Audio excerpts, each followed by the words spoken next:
one thing I did note was, I don't know how much of the XFL you watched a few years ago, but it seemed like the play here, at least compared to the first weekend of the XFL, was definitely improved. It seemed Okay. like at the very least, these teams were a lot smoother Mhm. operating on offense and on defense. Special teams was a little suspect across the board, but it seems to me that a lot of these teams came in better, and it wasn't necessarily an NFL level product, but it was certainly not garbage time football.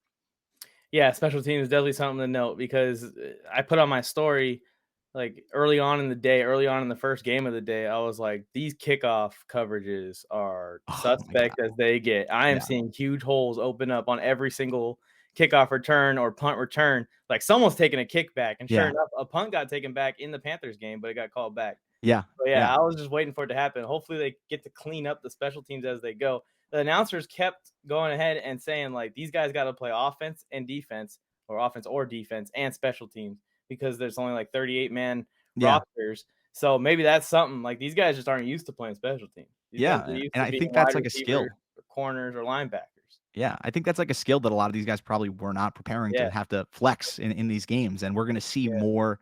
I enjoy it because I think that's sort of an element of the NFL game that's sort of gotten washed out in part because mhm, teams are just so goddamn good at special teams now. Like, there's so mhm, much thought that goes into that, and there's so many specialists that it's almost impossible to develop an edge in that area. So to see a league where maybe special teams matters more, maybe we're seeing more kickoff returns, more punt returns, I think that could be a fun way to differentiate itself.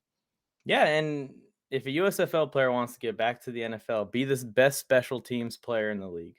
Yeah, That's your best path. That's your for best sure. spot. They'll pick you up just for special teams if they feel like that you can really contribute.